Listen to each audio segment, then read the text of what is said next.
Welcome back to Asinine Radio, a weekly podcast where we talk about music, and, well, that's pretty much it. So, let's go!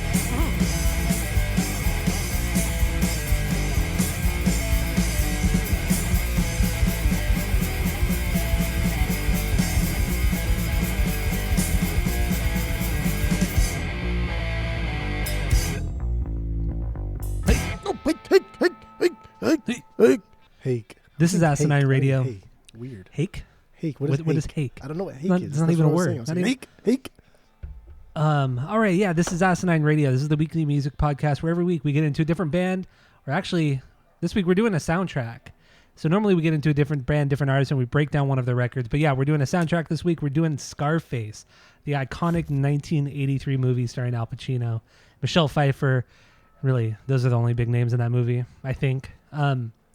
But yeah, so we're going to get into that. You know, we're probably really going to talk about the movie more than anything and other gangster movies from the 70s and 80s and 90s a little bit because the soundtrack, it's a little rough. But while you're listening, go to Spotify, Apple Podcasts, give us 5 stars. All the social media is at Asinine Radio. And my name is Tyler. And way out there, hundreds of miles away, is Jeff. So yeah, I got the boring intro out of the way. Talked about how it's a movie soundtrack that we're doing, and let's give our origin story with Scarface, both the movie and the soundtrack. So what do you got? Go. My origin story with Scarface is it's just one of those. If I'm in like a mafia, mobster, gangster mood, Scarface is always like the last on my list of those things to watch.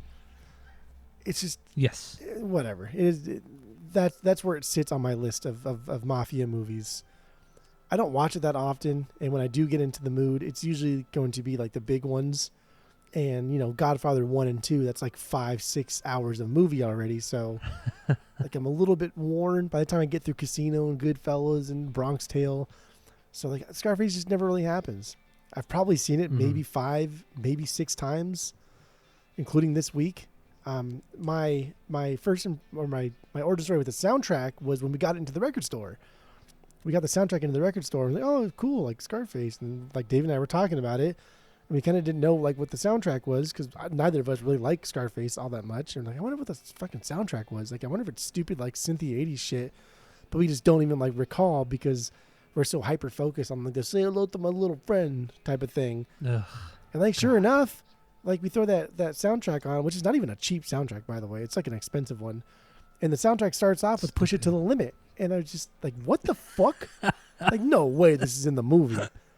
And so that's how this really kind of like started. And then rewatching the movie, I just cannot believe how many potentially cool scenes were ruined by this horrible, horrible soundtrack. Yeah. Agree with you on that. So my origin story, this week, this is probably the 4th time I've seen the movie. I watched it, prior to this, I watched it maybe a year ago. Before that, it had been like high school, maybe a little after high school. So at least 15, almost 20 years now. But yeah, this movie, I think, is wildly overrated. And like you said, when I think about watching like a gangster movie, this is definitely not one of them. I'm going to watch the bigger ones. Godfather. Well, okay, let me also say this.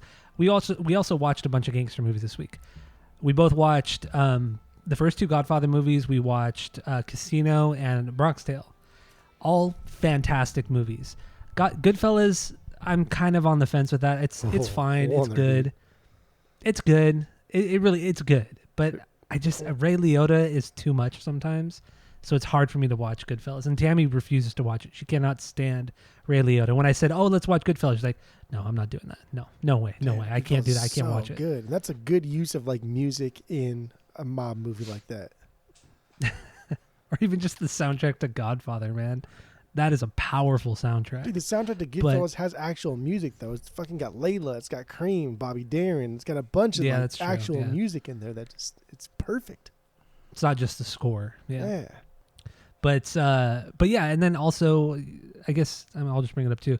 It was interesting because I wasn't gonna watch the first Godfather because I just watched it like a month ago, and so I watched Godfather 2, and then I'm like, fuck it, I'll just watch Godfather 1. But for a long time, Godfather 2 was my favorite of the two of them. But watching them out of order like that, Godfather 1 is so much better.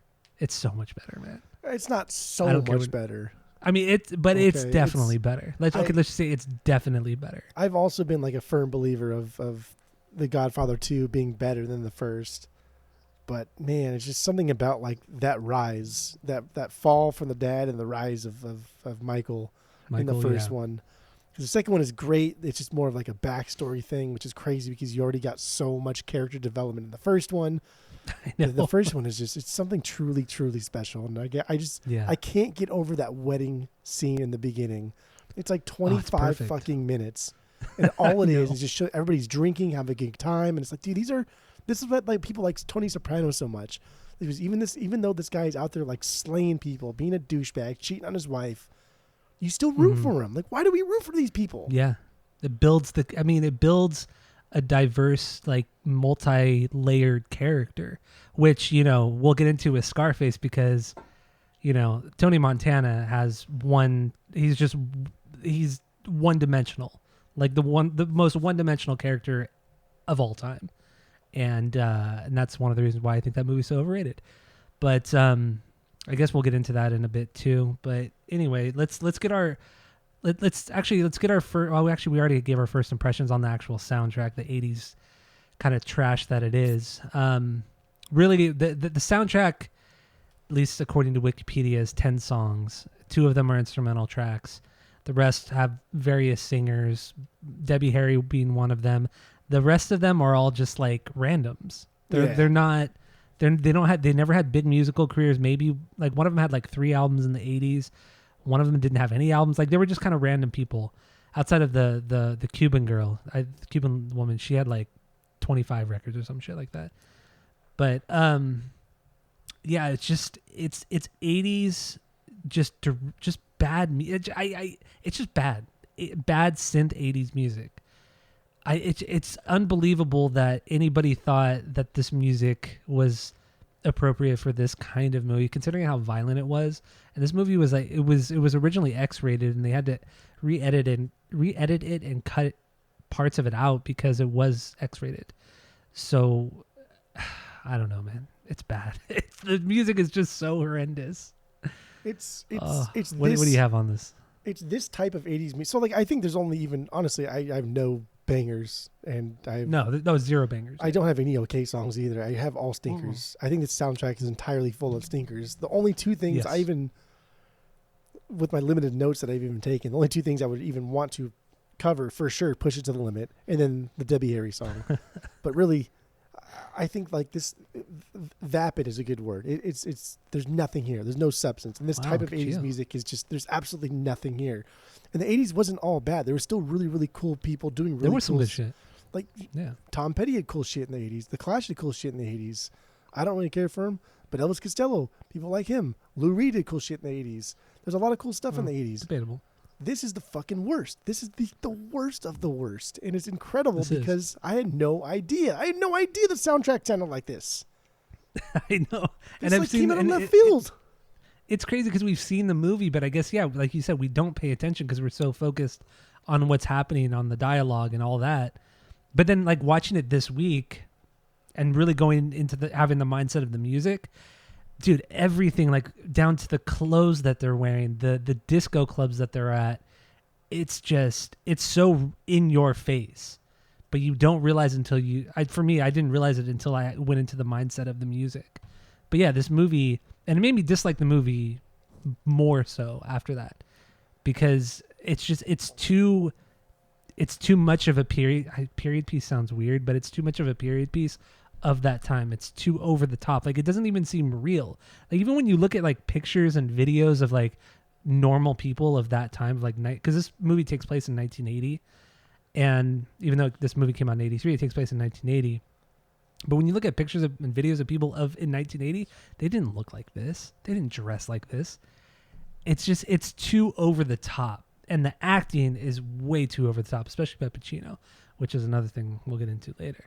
But yeah, musically, it's just trash. And then I was thinking in my mind, because it's a great place to think, the Wedding Singer soundtrack that we did 6-7 months ago, that soundtrack was like 100 times better than this one. Yeah. There was actually like really good. I mean, I hate 80s music for the most part, but there's some good 80s bangers on that soundtrack.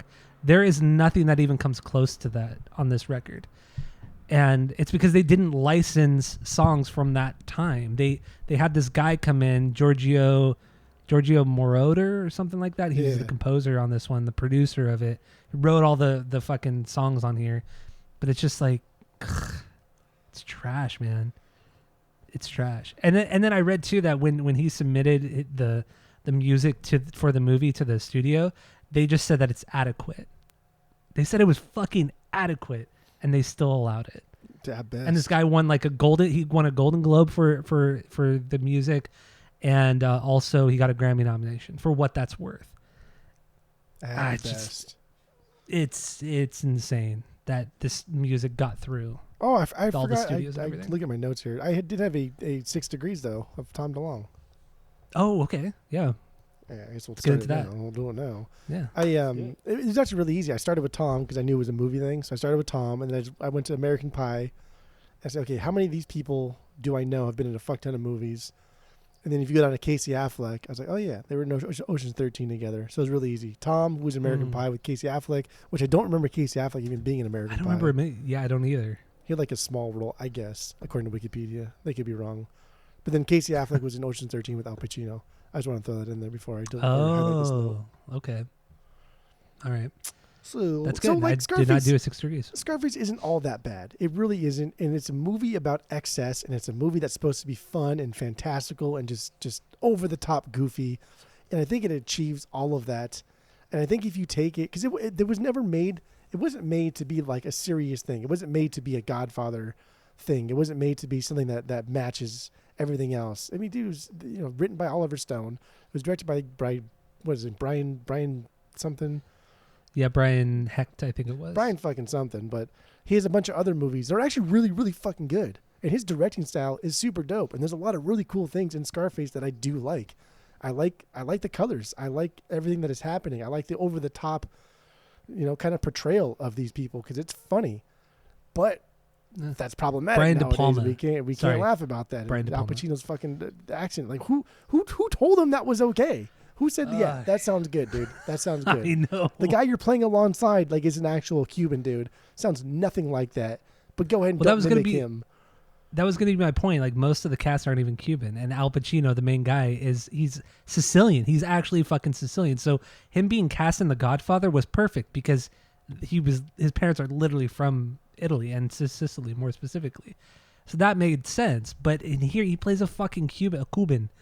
And it just, dude, the accent right off the bat when he's being interrogated at the very beginning of the movie, it's so fucking over the top. And dude, I get it. That's how this was filmed. That's how it was shot. That's what he is trying to portray. He's trying to portray the aggressiveness of, the scene of the gangster scene but these aren't like mafia gangsters. These are he's an actual gangster. Like all he wants to do is hurt people, kill people, and become rich and powerful and fuck people over. And it's like my biggest problem with the movie is its sequencing. The fact that we, like in The Godfather, for instance, which is perfect, the rise and fall of not just like Don Corleone, but also Michael. You get like two main characters, even Sonny, even like the fucking lawyer. Like you see all of these people and their characters are fleshed out. Granted, the movie's longer, but this is still a long fucking movie. Dude, Scarface is not short. It's like 2 hours long. It's like two. I think it's 2:30, 2 hours and 30 minutes. It's a long fucking movie. Yeah. And like the way it's sequenced is this guy's getting off the boat. And like 2 hours later, a bunch of shit happens, and now he's like mowing down cartel members. And I think like the sequencing of events, just like what the hell? Like, and then at one point he's over in Colombia making that deal for Frank. Bolivia. And I was thinking in my mind, I was like, when did you get here? Like, when did we even talk about you going here? There was no talk of it, and there's no transition. There's no like transition between the two scenes, between the two events. Like normally they would like have a plane, like B-roll of a plane flying through the air, or sitting in the airport, or something, or something like that. But there was nothing. It's literally, he could be like in Mexico. He could be he could be in Colombia. Considering they killed those Colombians in the beginning of the movie. It's like maybe he's in Colombia. We don't know where the fuck he is. Like they briefly mentioned where they're at during the conversation between Tony Montana and Sosa. They say they're like Central America. I don't even think they say they're in Bolivia. I think they just say that they're somewhere in Central America. And that's like the only thing to go off of. It's just this. I agree with you. The sequencing is not good, and just the way, just the time lapse, it just happens so. It happens too quickly. It's just way too quickly because like you said, he comes off the boat. He's in the not detention camp but whatever the processing camp. I don't even know what it would be called. Yeah. And then all of a sudden he's working in the restaurant. Then all out of nowhere he's doing this drug deal. Like that, even just the transition from the restaurant when they quit the restaurant as dishwashers to the cocaine drug deal with the Colombians. There's nothing there. How do you know these people? Like they never showed their interactions. No, it doesn't. The only connection is that when they quit the dishwashing gig, he's like, "I'm meant for better things," and he's like, "Fuck you," and then he throws the apron at the restaurant owner, and then I think Manny's the guy, his friend's name, right? His partner's name. Yeah, I think so. Yeah, Manny is like I think he says something, but it's not something that equates to like a transition. And then all of a sudden they're rolling down Miami, like on equivalent to PCH, along the beach, and then they park, and then all the shit happens in the motel room. It just makes no fucking sense. It's and then so there's weird. like, and not only that, but like Al Pacino, like the character Tony Montana is so one dimensional. He's so there's no redeeming quality in his character. Like the closest you get is when he goes back to his mom's house and he sees his sister, and like he's just so blown away that like she's grown up and this and that, and he gives his mom money. But then outside of that short little scene, like Tony Montana is an absolute piece of fucking shit.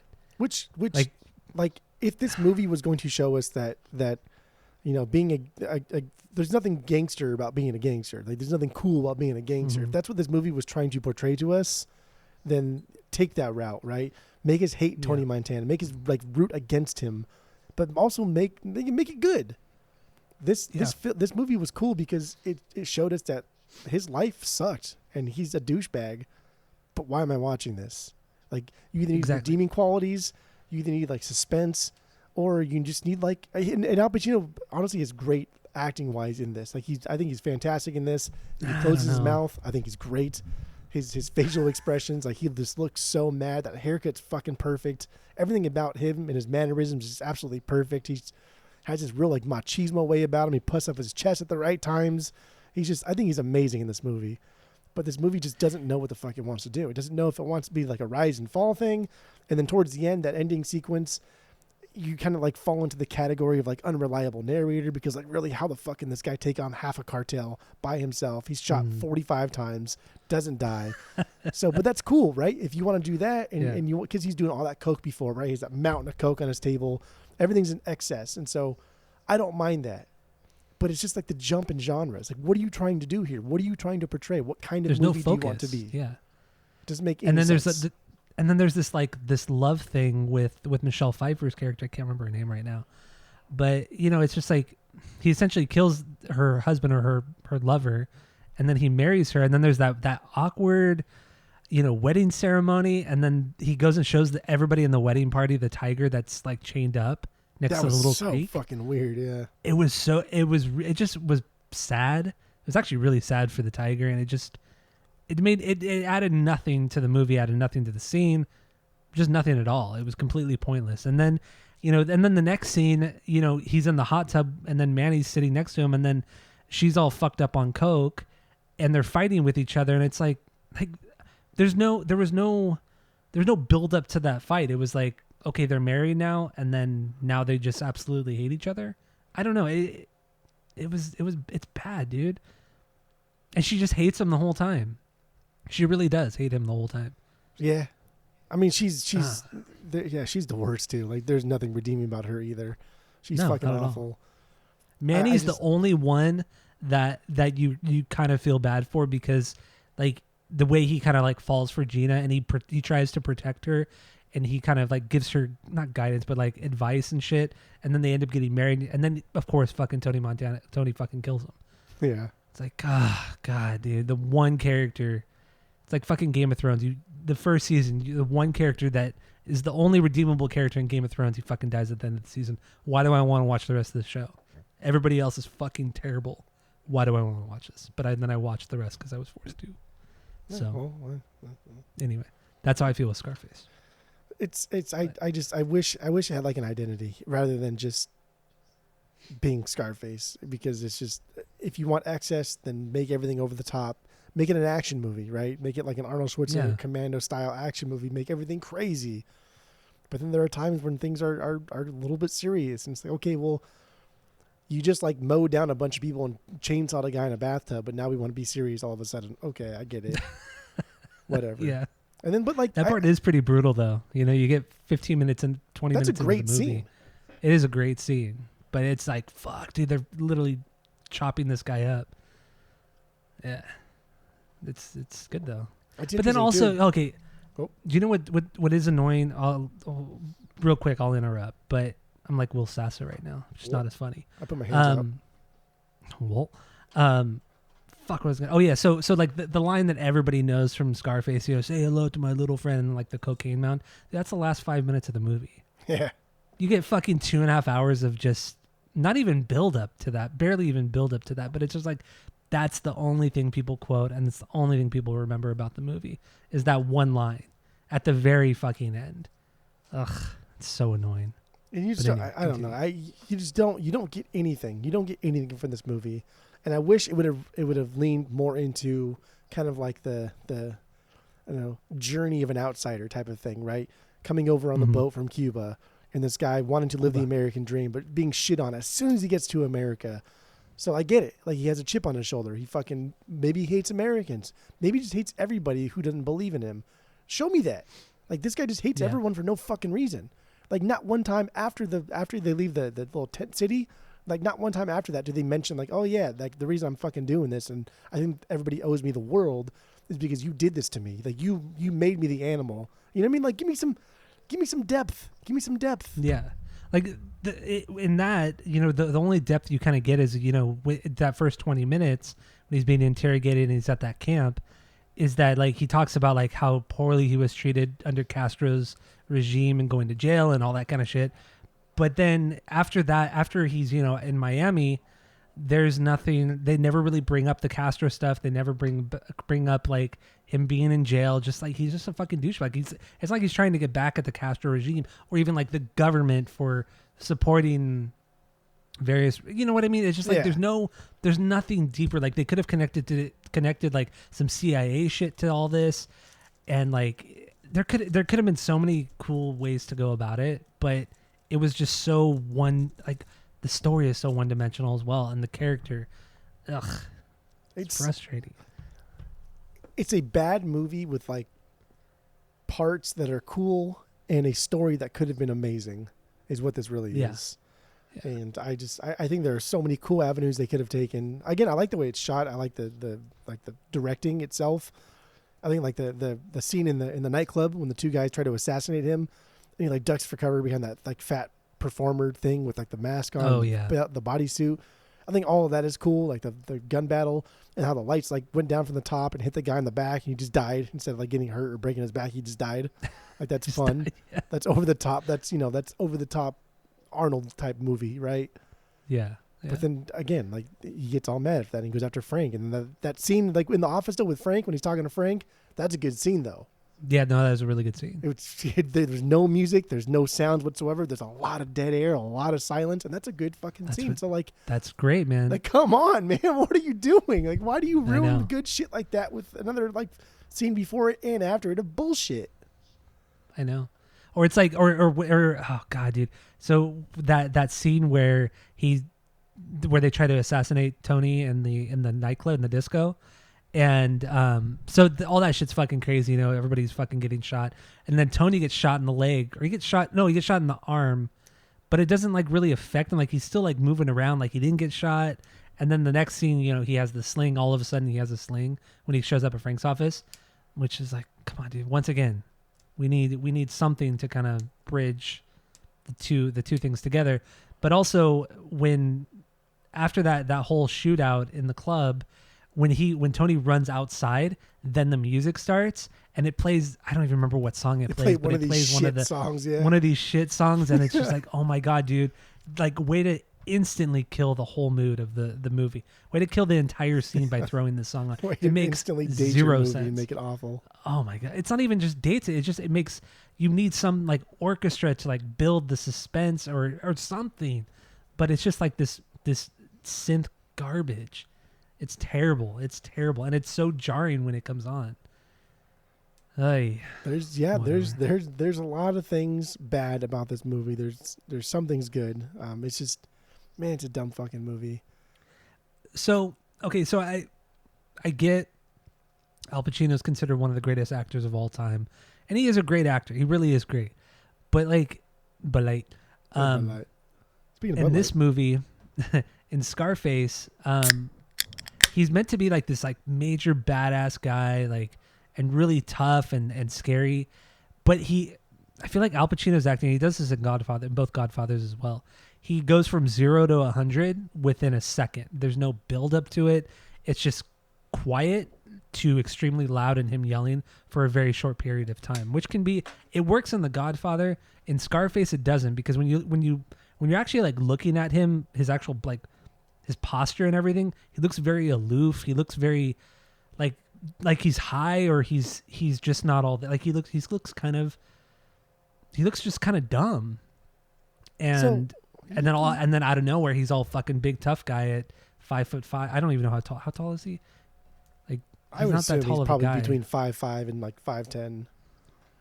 I don't even. What do they say in like Britland? Like over here, we say you're 5'5". What are they like? They go by stones, I think, right?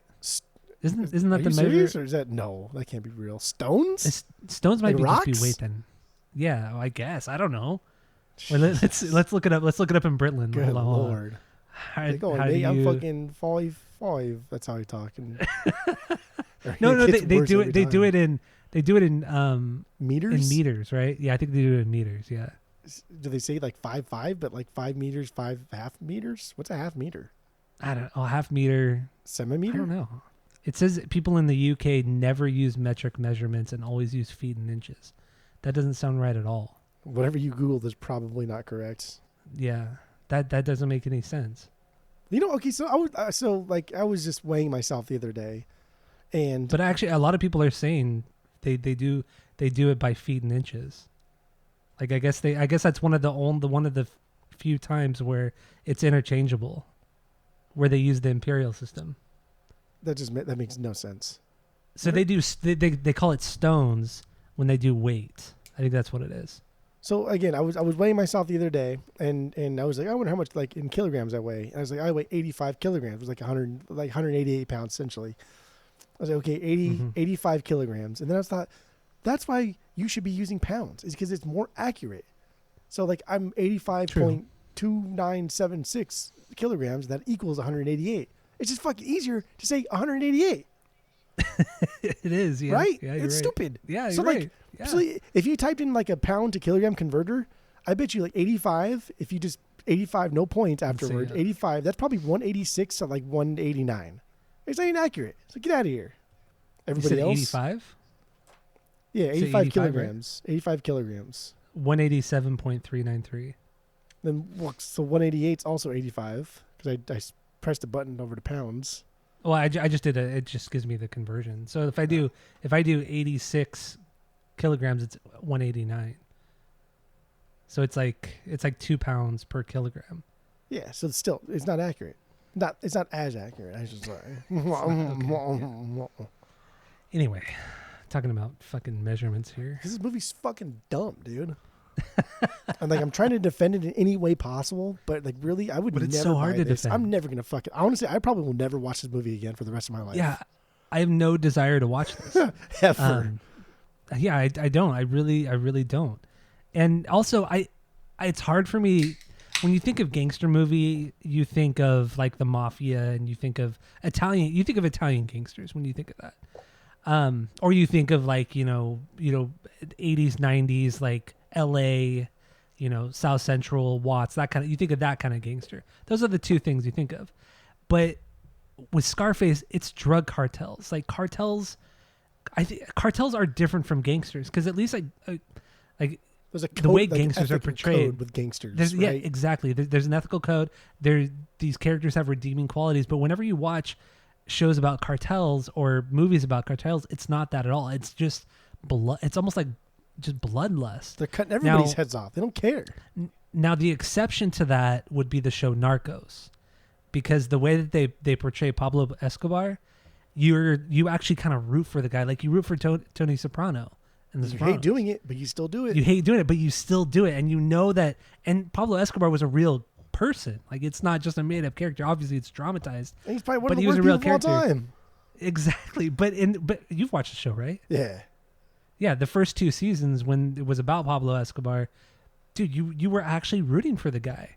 You were really, really rooting for him, more so than the American DEA agents. It was crazy, but that's just like a well-written. That was a well-written show.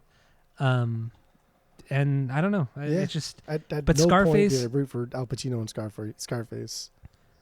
Yeah, you don't at all. And then when you watch, and then also like I don't know if you ever watched the 3rd season of Narcos, but that was when they changed the setting to the Mexican cartel, and the characters in that. I only got halfway through that season because it was boring. The characters were so one-dimensional. I just did not give a shit anymore. And because it was just so bloodthirsty and just it was nothing redeemable about these characters. Yeah, and that's Scarface. I don't mind just having like a movie that's just about a badass guy that just fucks shit up for no reason. He wants to fuck shit up. That's fine. I don't care. I'll watch it. But like make it consistent. And there's a couple times in the movie when people tell the fuck is his name? Tony Montana. They tell him what to do, and he's like, nobody fucking tell him what to do. I say, okay, like extrapolate on that. Let's get in a little bit deeper. And there's one time too where Frank said he doesn't trust him for some reason. He's like, hey, I never fucked nobody over that didn't deserve it. Like, okay, I don't know. Give me something more than that. But that's the only time we ever hear him say that. And like that has to come from somewhere, right? He had to have been fucked over so many times at one point, or he had give to me some examples. He had to have like I don't know, maybe vouch for somebody that didn't deserve to be vouched for. He like give me something.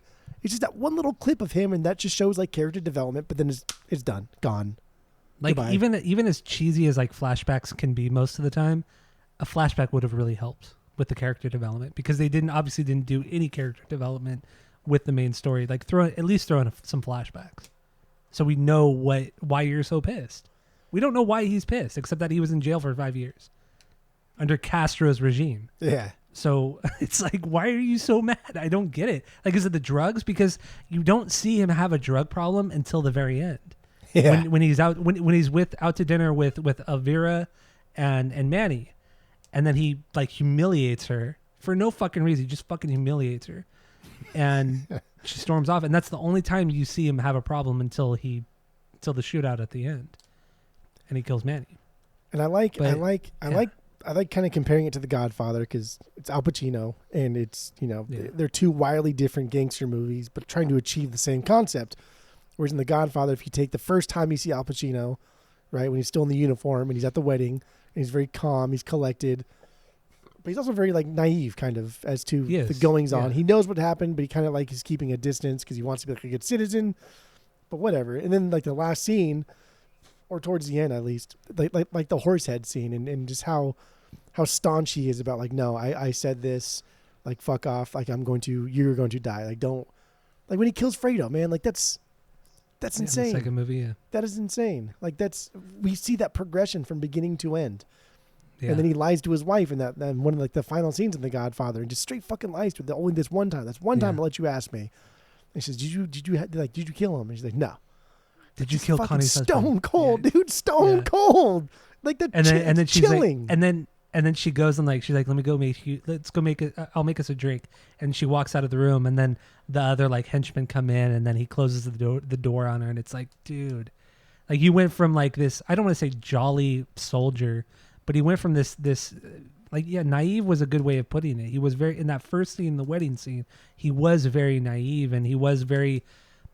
Just the innocence was still there, and then I feel like in The Godfather, the thing that made him flip over was when he went to go visit Don Corleone at the hospital, and then you found out that all There's the nobody guards there. had left. Yeah. Nobody was there, and that's when he flipped. That was the moment where he realized, "Fuck, this is real." He turned into a I gotta- warrior, right? He turned into a soldier at that point. He had to. Fuck, dude, that movie's so good. It's the so movie good. is so so goddamn good. Man, But the difference in Scarface to when we first meet him, and he's going through the processing in Miami or Ellis Island. Florida, wherever it is. Is that where he comes well, he in? starts in Ellis Island. No, he comes in. No, he doesn't go into Ellis Island. That's I'm thinking of Godfather too. Yeah. No, yeah, wherever he goes into Miami. Somewhere over there. The first time we see him there, and then like the last scene we see him, like there's not much of a progression. There's not much of a change. He's still kind of like the same person, which is fine. People don't have to change in movies. They don't have to get better or worse. But like, I don't know, show something. If you're not going to change your character from beginning to end, they need to have something else there. And there's nothing else here. It's just literally like a linear story about a guy who just kept getting lucky and fucking lucky and lucky. Yeah. He didn't even seem like very smart.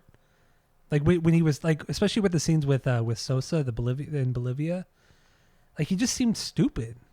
Tony did. It was just like he was just there because he didn't give a fuck. Yeah. Like he had no real plan. It was just like he had no plan. There wasn't one part of that movie where it showed what his intentions were, what his goal was, and he just comes off like a fucking idiot the entire movie. I think all he said at some point, like somebody asked him, like, "What do you want?" He said, "I want what's owed to me." And they said, "What's that?" He said, "The world." And I was like, "Yeah, that's a fucking cool line. Like that could have been like one of the coolest lines in all like gangster movies. That's such a fucking cool line. That's such a masochist thing to say. It's dirty, but glossed over, lost. It is. It's lost, and then at the very end, the statue that's in his house, it's the guy holding up the globe, and it says "The world is yours," and then he dies, whatever. I mean, it's a cool way to kind of not bring it back to that line, but what am I trying to say? Maybe it was like foreshadowing of his death. But again, you know what I mean? Like his excess. It could have been done better.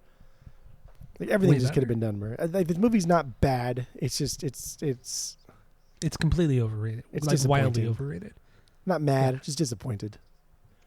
Very, very. Never go back to it again. And then speaking of the other movies we watched, Godfather 1 and 2, Bronx Tale, which I had never watched. I thought I had seen it, but then you told me to watch it, so I signed up for AMC Plus for like a free week of that just to watch it. And then for people listening right now, do not ever sign up for AMC Plus because they censor their movies. So I watched a censored version of that with like the fake commercial breaks, and it was that part was terrible, but the movie was really, really good. And De Niro, the guy has range. That is his fucking has range. That's my personal favorite like mobster gangster movie, and I think that is one of his best performances. It's a great performance. That movie's so good because that's like one of the few like gangster movies that doesn't actually glorify like being a gangster. It's a coming of age movie. It's about this guy, this kid who, I mean, this whole thing is based on Chaz Palminteri's actual upbringing because his real name is Cole Garone, the same name as the kid in the movie. Mm-hmm. And so like it's based on his actual life, and it's him deciding whether or not he wants to be a gangster or whether or not he wants to follow in his father's footsteps and be like a working class man. And so it's him trying to choose and make a path for himself while both of these guys are fighting, essentially, like Chaz and De Niro in the movie are fighting over like raising this kid. And like, yeah, De Niro, that's his actual like son in the movie, but he's working all the time until this kid hangs on the stoop, he hangs out in the bar. So Chaz is kind of like the father outside of his father. And it's just this, I think it's fucking unbelievable.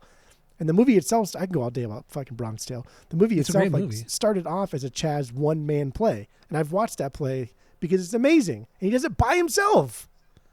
That's pretty wild. On the stage, by himself. He just fucking does the whole movie by himself. And it's just as good. That's weird. God damn, the movie's good. And the soundtrack, my God, come on. Like the height of the doo-wop. Really good. And it's just like it was all the whole movie starts off with the doo-wop in song. The Bronx, where it's like the Italians are separated from the blacks, but they intermingle at points, and it's just like the racial tension's high, but this kid kind of like crosses paths with this other black girl that he loves so much, and it's just this love story with this coming of age thing with this. Oh my God, it's an unbelievable movie. It honestly is. I think it's an underrated coming of age movie. It really is unbelievable. Yeah. Now, the main character in The Bronx Tale, I was so distracted because he plays a character in The Sopranos that is, I hate that character. Yeah. For like a whole season, I think there's a whole season where he's on The Sopranos, and he's just like such a bitch character. He's a shitty person, but in The Bronx Tale, it's like the opposite of that. So it was, to me, it was kind of hard to kind of take, watch it in this new context with this new character. Not to say he's a bad actor. It's just, it was hard for me to separate the two. Well, he also went to prison for like 10 years for killing a cop. So what was like, deal? Wait, what, in real life? Yeah. No way. Did he really? Yeah. The guy that played older Calderon, De Niro's kid. Yeah. Him and my buddy, like they were addicted to some drug or alcohol or whatever. And they broke into somebody's house, and the next door neighbor just happened to be an off-duty police officer. He came to investigate. Wow. Calderon's friend shot the cop, killed him. His friend went to jail forever, but Calderon got like 10 years. Holy shit! I had no idea. User. I did not look that up. Also, I was kind of watching these movies because I watched Casino, both Godfathers, Bronx Tale. I love Casino so much too. And you did as well. But it was fun. It was fun watching like what characters kind of bleed into other movies, and also The Sopranos. Like one I'd never noticed before, and I brought it up to you in Godfather 2. One of the antagonists in that movie is Uncle June from The Sopranos. Yeah. But he's way younger. It's like 30 years before that. I never noticed it until this week. But I thought that was such a cool little thing. But he sounds it's so weird. He doesn't look the same, but he sounds, you hear that voice. It was the voice that triggered that. And I thought that was really cool. But there's a lot of cool, mixture of all these actors. And then Joe Pesci at Casino at the end of Bronx Tale, right when he comes in. Yeah, it was so random. Yeah. Very, very like petty. And that was like literally just De Niro like asking Pesci for a favor. I know, that's what it seemed like too. He's so good though. That's really what it seemed like, yeah. That's good. Just come and do it. Oh, dude, Bronx Tale's so good. Oh, it's so Bronx Tale's great. Good. Casino's great too. It's a great, I think it's an underrated movie too. It really is. I think it's better than Goodfellas, for sure. Better than Goodfellas. I think so too. Yes. Yeah. Because the way I mean, De Niro, even like De Niro in Casino, he has a lot of redeeming qualities. Like he loves what's her name? Yeah, whatever her name, he loves her and he wants the best from her, but he gets so frustrated with her addiction. But he feeds into it though. He enables her a lot. And he doesn't help the situation much, but he gets very frustrated. But ultimately, I still think he cares about her no matter what. But you see his rise and fall. You see him go from like gangster to, businessman. But then also try and balance the fact that Joe Pesci's still a fucking gangster, and he has to respect that he would not be there had it not been for Pesci and all the other mobsters that are fronting him. So he's like torn between like, I want to be a legit businessman, get my licenses, and make a fuck ton of money.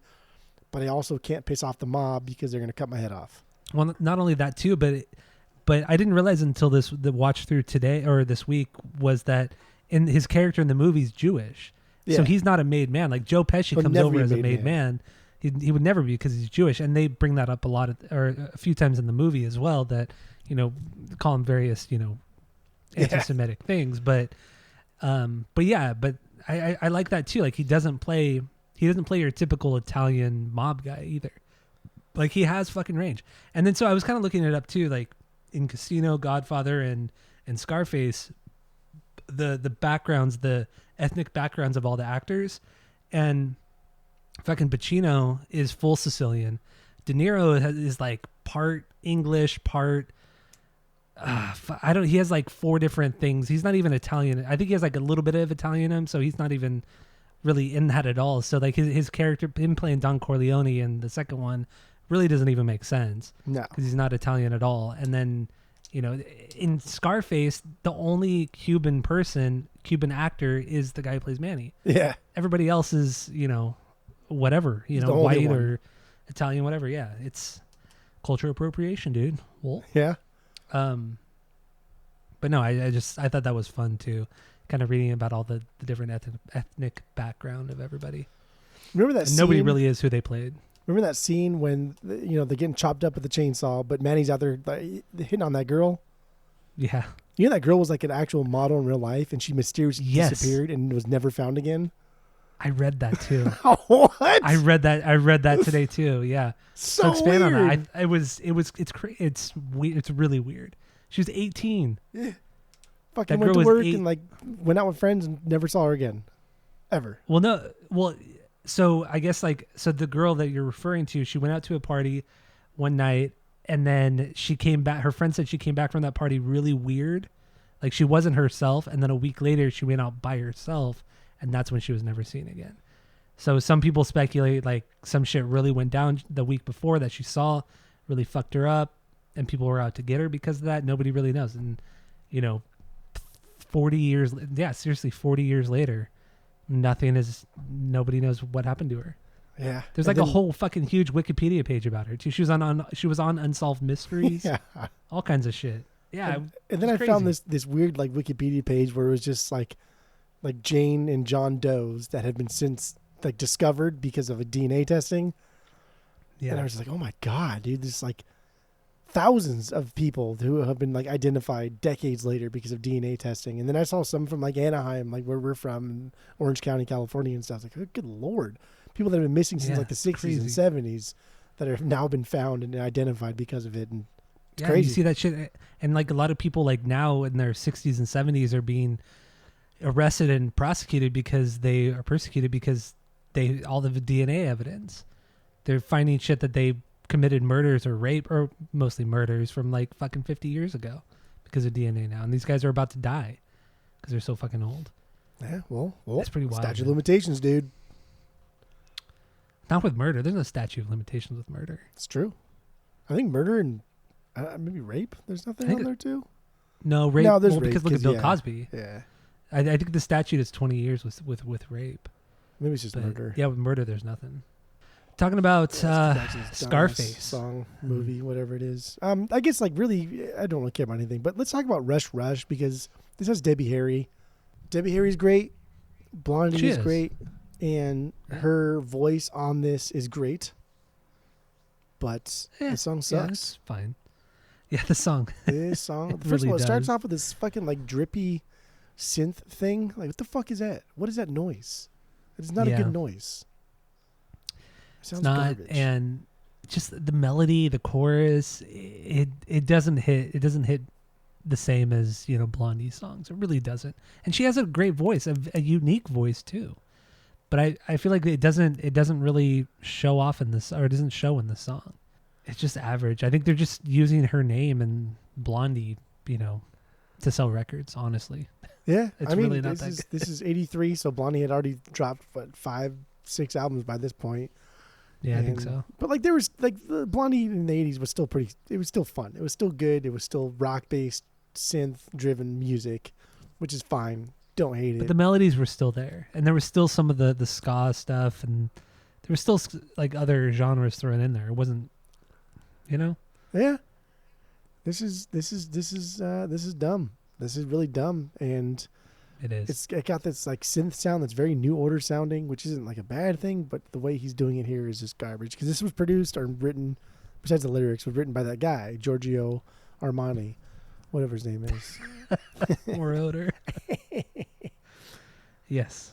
What's funny too is actually today we got a Giorgio album in the store, and it's one of his '80s ones. It has he has a fucking mustache on the cover, and we were actually making fun of it in the store today with one of the other customers. Like, damn, that's a mustache that is just fucking like gross. Like From Here to Eternity is what the name of the thing.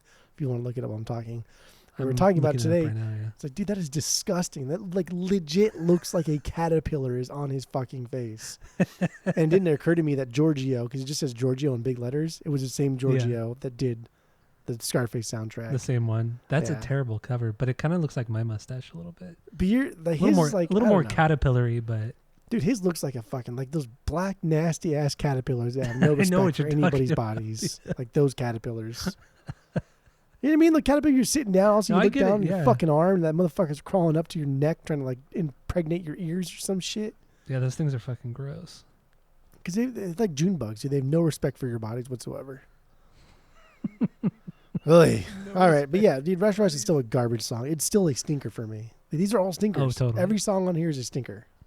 Yeah, there's nothing redeeming about any of these songs. And when I was listening through, I was thinking in my mind, the bass on these songs, they're very slap bass. You hear a lot of that boom bang, but just the low and the high on slapping of the strings, and it made me think, dude, it's like fucking Seinfeld.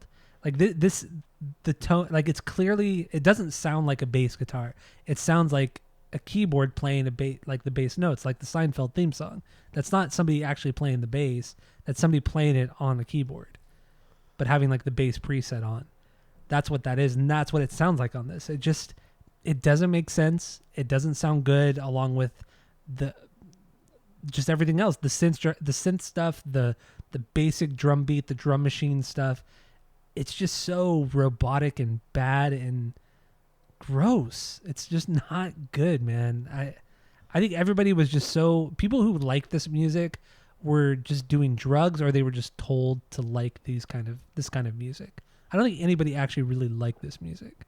I don't think anybody likes his music now. I think it's easy except for Sloan. It's easy to Sloan. It's just easy to listen to. I'm like, take it to the limit, take it to the limit, and then it's just doof, doof, man, doof, that song. doof, doof, right? Just over and over, the same repetitious, like just four thing there. It's just, ugh. I get it. It's boring, but it's easy to digest. It's easy to take in. Yeah. Not a lot of thinking involved. It's like, I don't know. It's like watching fucking. What's like a stupid sport that people love, like football? It's like watching football. Like watching football. No, because there's like, I mean, there are some stuff going on with football. It's like watching tennis. Like I like watching tennis, but like, come on, dude, you're hitting a fucking ball over the net. Get out of here. I can't think of an even more dumb sport like this that people love so much. Yeah, tennis is very popular. It's outside of the U.S., like tennis is really, really, really fucking popular. Yeah, it is. And that I don't fucking get. NASCAR, boom, there we go, baby. NASCAR. It's like NASCAR. I don't get it. NASCAR's fucking dumb. Dude, my stepdad loves that. He fucking loves it. And I've sat with him and I've watched it and with him, and he's explained it to me, like what he likes about it, what people like about it, and I don't get it. It really comes down to like the cars themselves. That's really what it comes down to. And if you're not into cars, I feel like you're not going to be into NASCAR. It's not about the actual race necessarily. I mean, it is about that, but it's also, there's so much more to it than just the race. I mean, I like, don't know, man. I don't. It's fucking stupid. I don't care. Yeah, I'm not gonna watch a car go in a circle 500 fucking times and hope for an accident. Like that's not. No, it's stupid. But that's the thing. You don't want the accident to happen. Other people like the accidents. No, you don't know, because people get hurt. Look at Dale Earnhardt. He died. Who get hurt? People like watching fights, dude. We look into like UFC and we like watching fights in hockey. Nobody gives a shit about people getting hurt.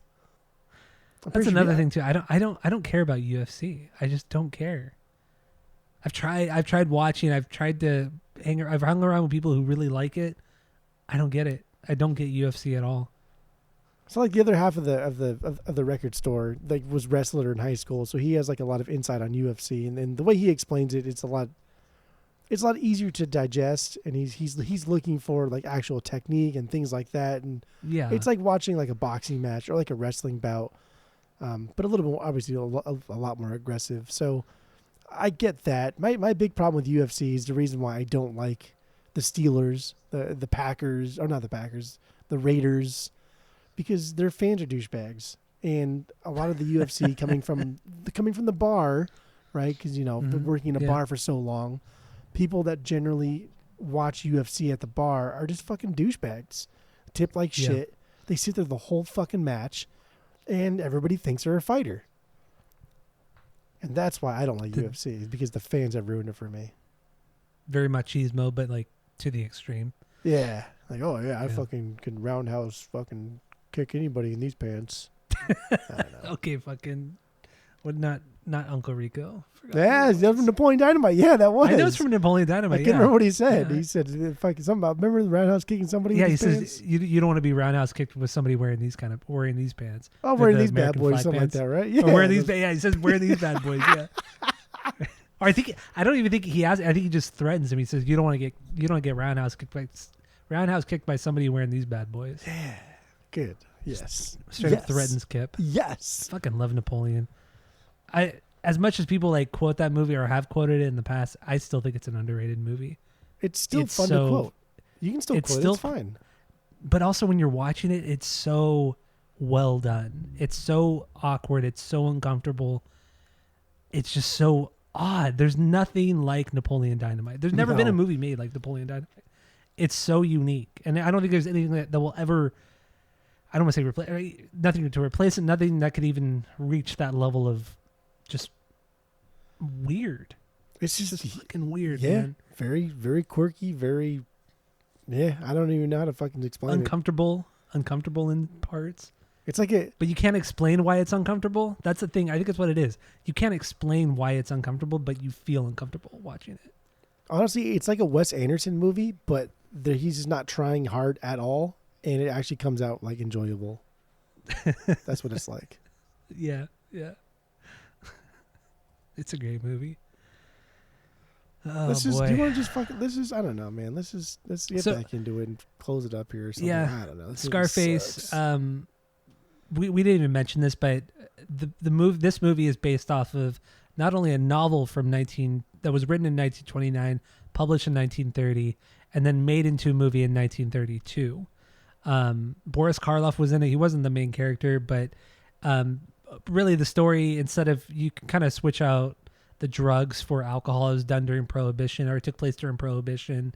And what ended up, I think the biggest difference in the story besides that is that the guy who's essentially Tony Montana in the original, his brother becomes like chief of the Chicago Police Department or something like that, and he ends up killing his brother. It was something weird. It was something like that. I didn't go back and watch it. I didn't care enough. Obviously I didn't read the book, but yeah, no, I just, but prior to maybe like a year ago, I never knew this was a remake at all. And Pacino really wanted the role of Tony Montana, and it was actually given to Robert De Niro first, and then De Niro turned it down and Pacino took it. And weirdly enough, Pacino was like the one who kind of spearheaded the remake of this movie. He really wanted it to be done. And the guy who originally was going to be a part of it, he signed on for it, and then he dropped out because he ended up not liking it. And then they brought in Oliver Stone.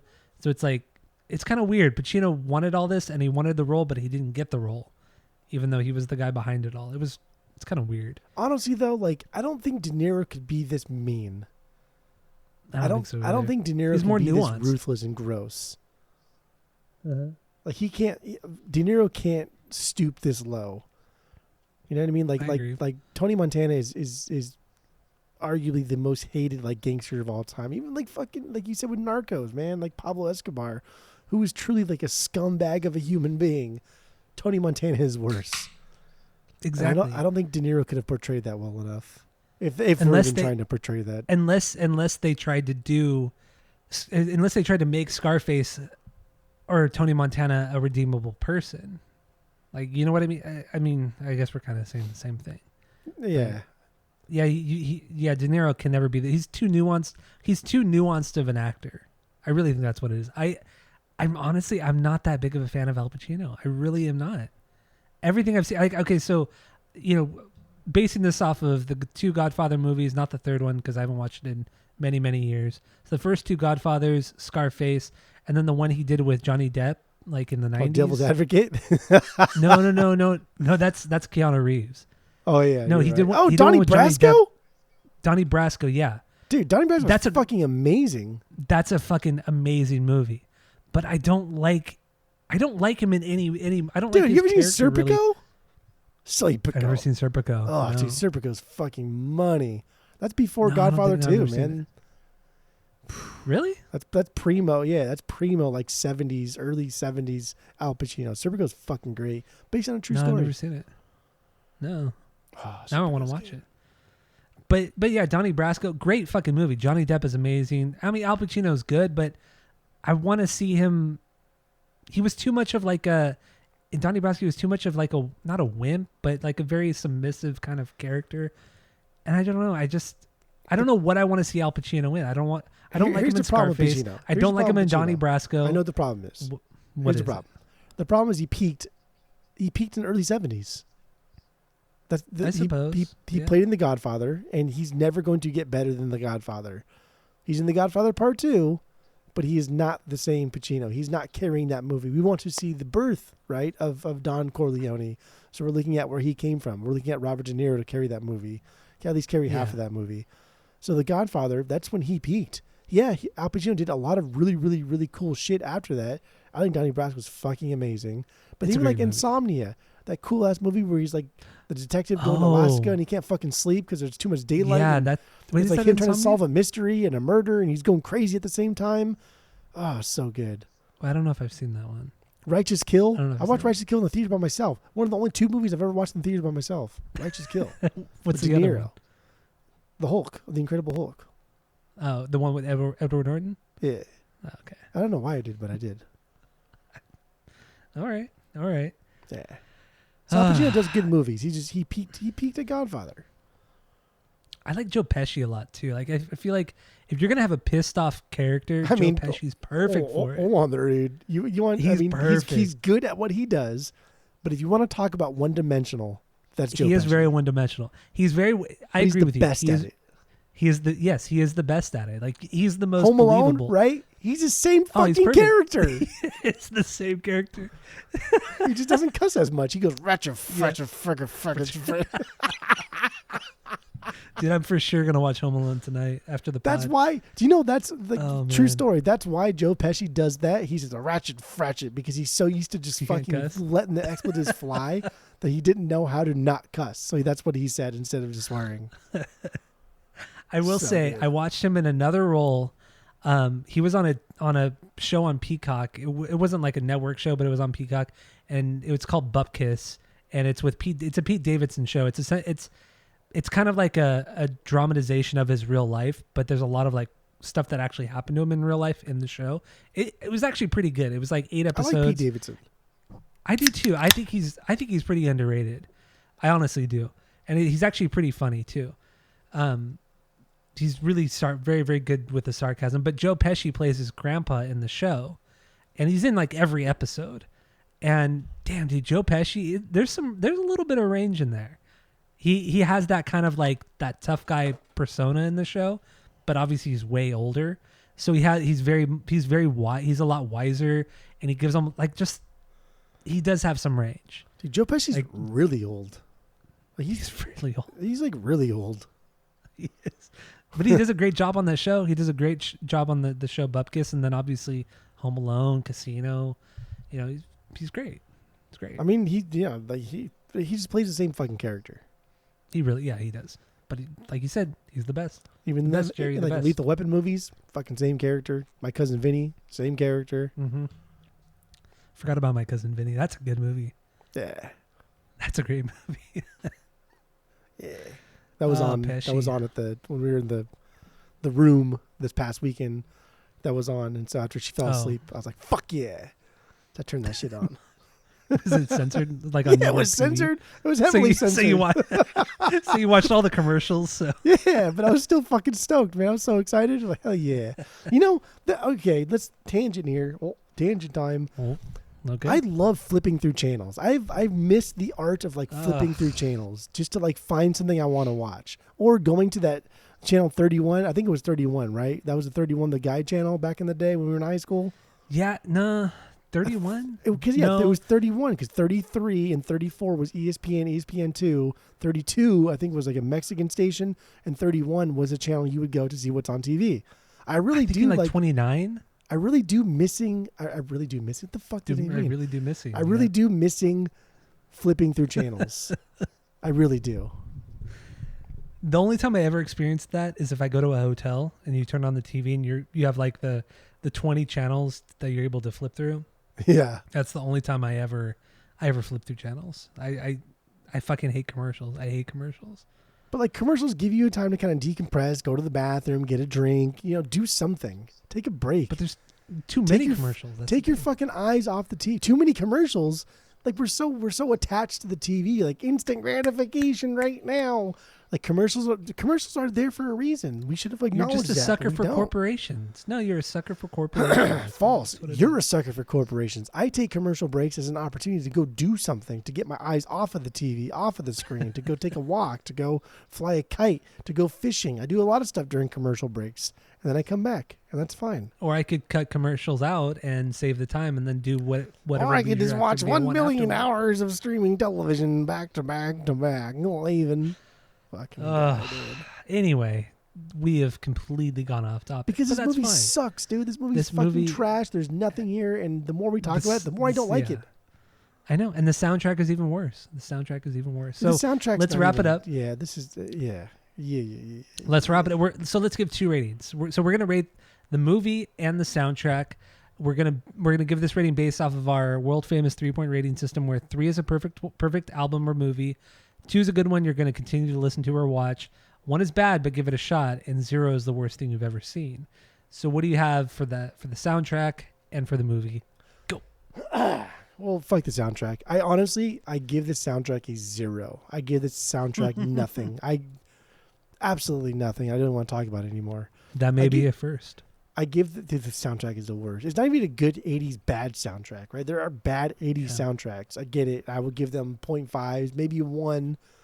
This is not even a bad 80s one. This is shit. This is fucking shit. Yeah. Whatever. I agree. Maybe because of Debbie Hare, I'll give it a 0.000000001, but that's about it. Otherwise, I give the movie a 1.5. I do. I will never watch this again outside of like somebody wanting to watch this with me, or if we ever redo this episode. But on my own time, I will never watch this movie again, ever. Yeah, you're right. It's not good You're enough. Right. It's just not. And like, why the fuck would I want to watch this when I can watch any other gangster movie that is exponentially better than this one? Mm-hmm. And those are just the big ones we watch, right? Like we even talked about like the subsects of like gangster movies and things like that. And fuck, man, The Sopranos. Like, good lord. Like, what the fuck would I want to? I'd rather waste an entire 9 seasons with this, or 6 seasons, whatever the season with Sopranos. It's 9. Spend it's 9. 2 hours and 45 minutes with Scarface. It's true. It's Fuck totally this true. shit. Just finished Sopranos too for the 3rd time. 3rd watch through of The Sopranos. Just finished it like 2 months ago. This guy made a better fucking gangster movie with like The Untouchables. The guy that directed Scarface also did The Untouchables. Yeah. The Untouchables is so good. That is a great movie. Yeah. Like, what did you? Wow! What were you doing? What were you thinking? All right. Soundtrack wise, I'm giving this a 0 out of 3 as well. This is just, there's nothing here. It's just bad. Like, it's not worth listening. It's Chud at all. It's worse than Chud. It's worse than Chud. Because at least with some of the Chud has value. You're right. Chud has value. Yeah, there's some good shit there. It's just not sellable. You can't sell Chud. This is just fucking terrible. Just not good. 0 out of 3. Movie wise, I agree. This is a 1.5 out of 3 only because of its cultural significance. That's it. I think people should see this movie, make their own judgments on it, but it's still not very good. But I can only give it I'm just gonna I'm gonna give it a 1. Just watch it once. You only need to watch it once. If somebody hasn't seen it, why would I want to watch it with them? That's true. All I'm gonna do is gonna talk shit. I'm just gonna talk shit on it, and it's gonna sway their opinion of the movie. So I'm giving this a 1 out of. I agree. Like, why? You just need to watch this once. Watch it once because there are good aspects of this movie. It's just it falls flat on all other counts. Yeah. And all the good aspects are just they're not played on at all. So yeah, I give it a 1. This is a 1. Good. And another thing before we finish, there was another thing that I'm curious if you've ever watched, but the movie Once Upon a Time in America. Have you seen it? I don't think so. So I mean, it's not streaming for free, or it's not streaming anywhere. You have to buy it or rent it, but it's like 4 hours long. And I really wanted to watch it this week, but I just didn't want to. I didn't want to bring myself to pay like $5 to rent it. But it's like 4 hours long. De Niro's in it. I've always heard really good things about it, but I don't know. I don't think I've seen that one. I'm gonna look it up real quick. I think it's like from 90. I think it was made in 93 or 94. Oh, this is the Sergio Leone movie. Yeah.